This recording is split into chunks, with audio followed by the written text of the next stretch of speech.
सुप्रभात साथियों, तो मौजूद हुए हैं आपके समक्ष हिमाचल प्रदेश की सुबह की ताज़ा खबरों के साथ। तो आइए शुरू करते हैं बिना समय गवाए हुए नॉन स्टॉप ताज़ा खबरों के सिलसिले को। जस्टिस अमजद ए सैयद बने हिमाचल के मुख्य न्यायाधीश। हिमाचल प्रदेश समेत देश के 6 उच्च न्यायालयों को पिछले कल उनका मुख्य न्यायाधीश मिल गया है। बॉम्बे हाईकोर्ट के जस्टिस अमजद ए सैयद को हिमाचल प्रदेश का मुख्य न्यायाधीश नियुक्त किया गया है। विधि मंत्रालय की ओर से ट्वीट कर इसकी जानकारी दी गई है। 5 न्यायाधीशों को पदोन्नत कर मुख्य न्यायाधीश बनाया गया है, जबकि तेलंगाना हाईकोर्ट के मुख्य न्यायाधीश सतीश चंद्र शर्मा को स्थानांतरित कर दिल्ली हाईकोर्ट का मुख्य न्यायाधीश बनाया गया है।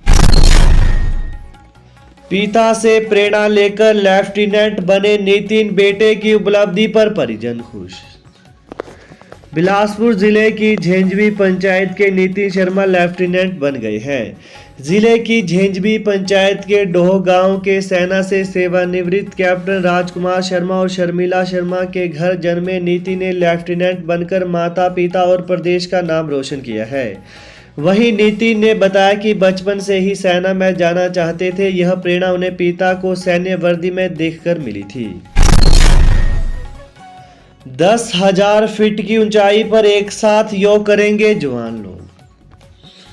सफेद रंग की टी शर्ट और नीले या काले रंग का लोअर पहनकर कल सैकड़ों लोग 10,000 फीट की ऊंचाई पर एक साथ योग करेंगे। अटल टनल रोहतांग के नॉर्थ पोर्टल पर 8वें अंतर्राष्ट्रीय योग दिवस पर हो रहे इस आयोजन में सेना, आईटीबीपी, एनडीआरएफ, अटल बिहारी पर्वतारोहण संस्थान, सीमा सड़क संगठन के जवान भी शामिल होंगे। हिमाचल में 13,335 गर्भवती महिलाएं कुपोषण के जोखिम में।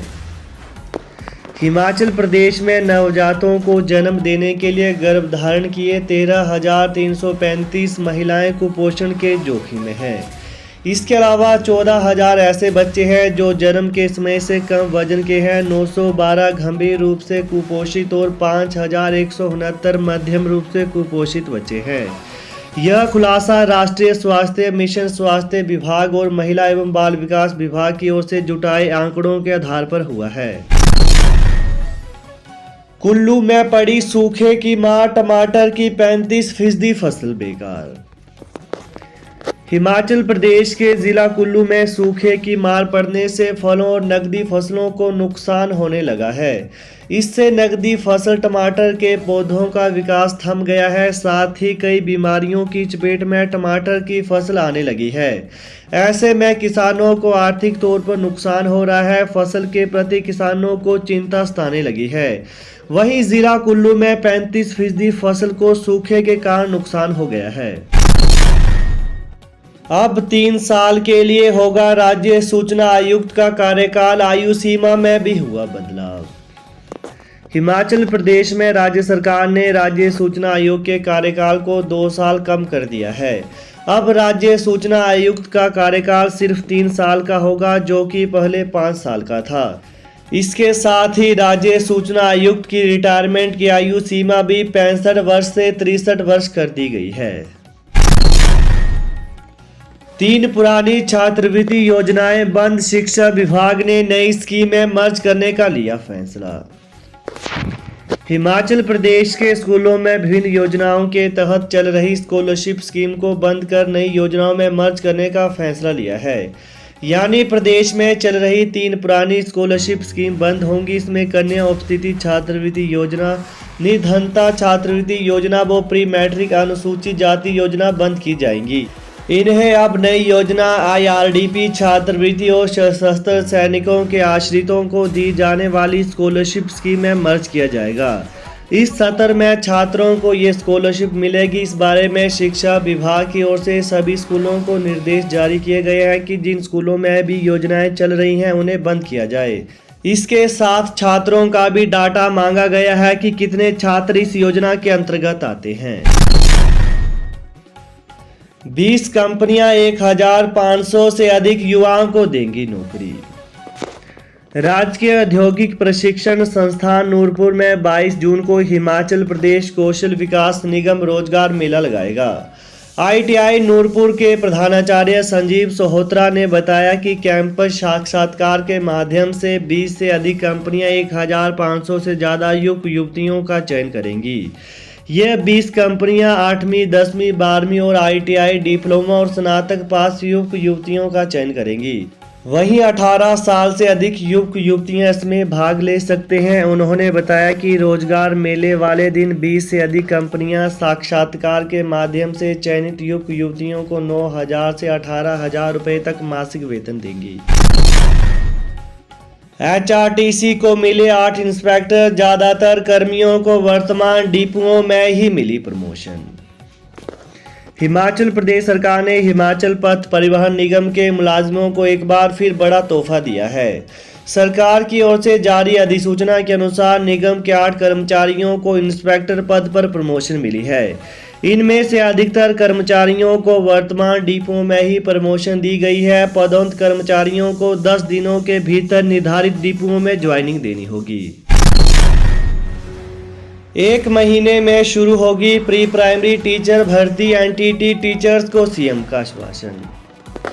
मुख्यमंत्री जयराम ठाकुर ने 1 महीने के अंदर प्री प्राइमरी टीचरों की भर्ती शुरू करने के निर्देश दिए हैं।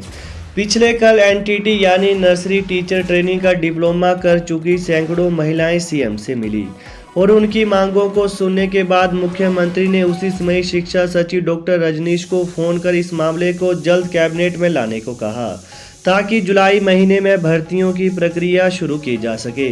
सीएम ने शिक्षा सचिव को निर्देश दिए कि 1 माह के भीतर NCT से मान्यता पर 1 साल के डिप्लोमे के आधार पर भर्तियां की जाएं। डिपो राशन के 57 सैंपल फेल, प्रदेश में खाद्य आपूर्ति विभाग ने वसूला 6.5 लाख रुपए जुर्माना। हिमाचल प्रदेश में खाद्य आपूर्ति विभाग द्वारा डिपो में दिए जाने वाले राशन की गुणवत्ता का पूरा ख्याल रखा जा रहा है। खाद्य आपूर्ति विभाग द्वारा समय समय पर प्रदेश राशन डिपों सहित राशन के गोदामों से खाद्य पदार्थों की जांच के लिए सैंपल भरे जा रहे हैं।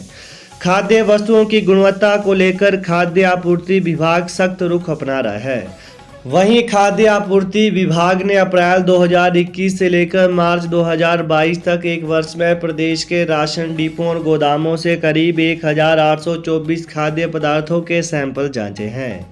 खाद्य आपूर्ति विभाग की लैब में जांच करने पर विभिन्न खाद्य वस्तुओं के 57 सैंपल फेल पाए गए हैं, जबकि 1767 सैंपल जांच में पास हुए हैं। खाद्य वस्तुओं की सैंपल फेल होने पर विभाग ने करीब 6.5 लाख रुपए जुर्माने के रूप में वसूल किए हैं।